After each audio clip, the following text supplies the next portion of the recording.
Mr. Zuckerberg, what year and month did you personally first become aware of Cambridge Analytica?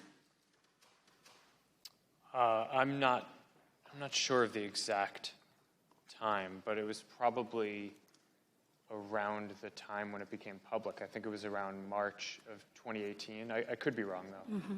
When did Facebook COO Sheryl Sandberg become aware of Cambridge Analytica? I don't know off the top of my head. You don't know. Did anyone on your leadership team know about Cambridge Analytica prior to the initial report by The Guardian on December 11th, 2015? The questioning began with a topic that had already drawn immense scrutiny: Cambridge Analytica. AOC asked Zuckerberg when he first became aware of the data firm.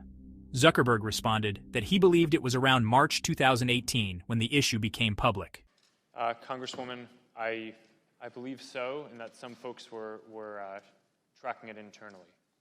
And actually, as you're asking this, I do think I was aware of Cambridge Analytica as an entity earlier. Mm-hmm. I don't know if I was tracking how they were using Facebook specifically. When was the issue discussed with your board member, Peter Thiel? Congresswoman, I don't know that off the You don't know. This was the largest data scandal with respect to your company that had catastrophic impacts on the 2016 election. You don't know? Well, Congresswoman, I'm sure we discussed it after we were aware of what happened. Okay. You announced recently that the official policy of Facebook now allows politicians to pay to spread disinformation in 2020 elections and in the future. So I just want to know how far I can push this in the next year. Under your policy, using census data as well, could I pay to target predominantly Black zip codes and advertise them the incorrect election date? AOC asked a provocative hypothetical. Could she pay to run ads targeting Black communities with false election dates? Zuckerberg flatly said no, citing Facebook's policies on voter and census suppression, which he said would result in content being taken down if it posed imminent harm.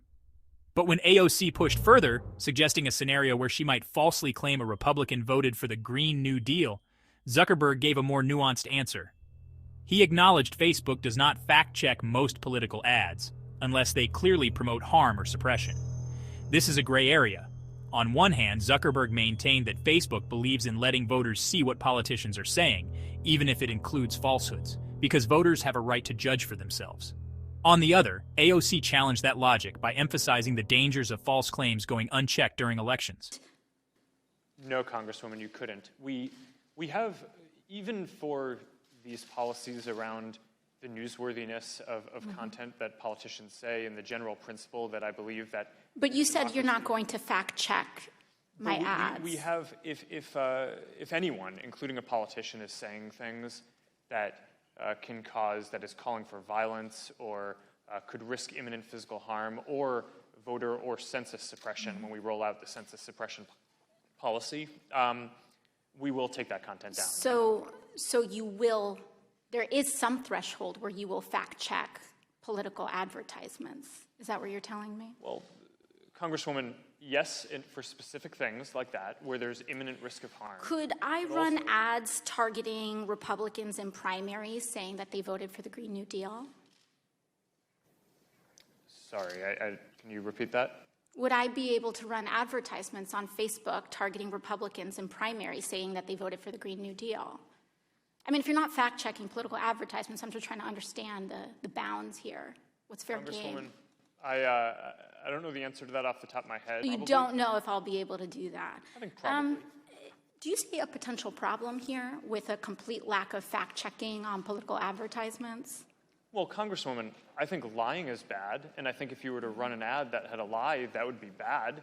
That's different from it being, in our position, the right thing to do to prevent your constituents or people in an election from seeing that you had lied.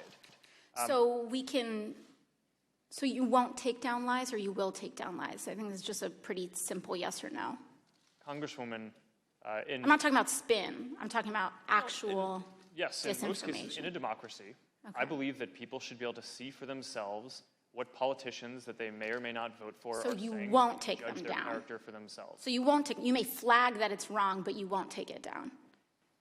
Congresswoman, it depends on the context that it shows up. Organic post ads. Right. One more question. In your ongoing dinner parties with far-right figures, some of who advance the conspiracy theory that white supremacy is a hoax, did you discuss so-called social media bias against conservatives, and do you believe there is a bias? The debate over political ads laid bare the philosophical tension between freedom of expression and the integrity of democratic processes.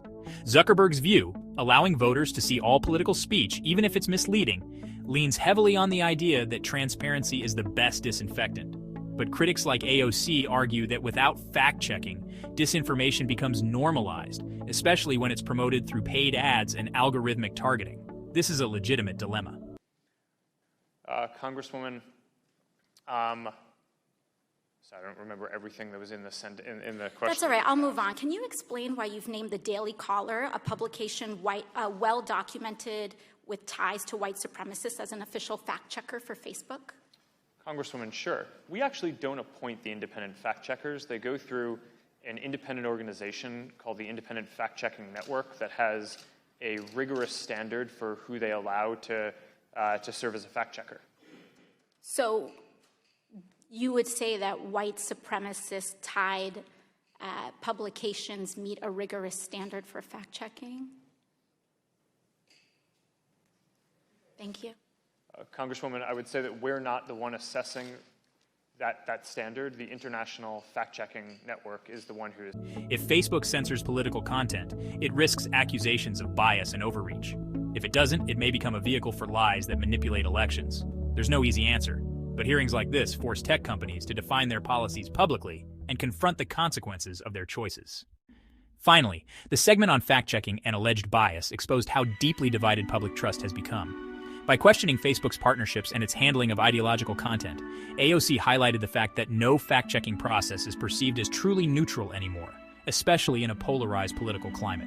Yet, Zuckerberg's reliance on the IFCN at least reflects an attempt to delegate responsibility to an independent standard, a move designed to avoid arbitrary, internal decision-making. Whether that's good enough is a question for the public, and likely for future legislation. So, what do we take away from this? Big tech now holds enormous influence over what we see, what we believe, and how we vote. But with that power comes the obligation to set clear standards, to be transparent about enforcement, and to accept public accountability when mistakes are made. Congress, on the other hand, must develop a nuanced understanding of these technologies in order to craft effective and fair regulation. The AOC-Zuckerberg exchange wasn't just a political showdown. It was a snapshot of a society trying to figure out how to govern truth in the digital age. It's a reminder that these questions about speech, trust, and influence are not theoretical. They affect elections, civil discourse, and even national unity. As we move forward into an era dominated by algorithms and AI, the stakes only get higher. Thanks for watching. If you found this analysis helpful, don't forget to like, subscribe, and drop a comment below. What do you think about how Facebook handled this? Should political ads be fact-checked, or should voters decide for themselves? Until next time, stay informed and stay curious.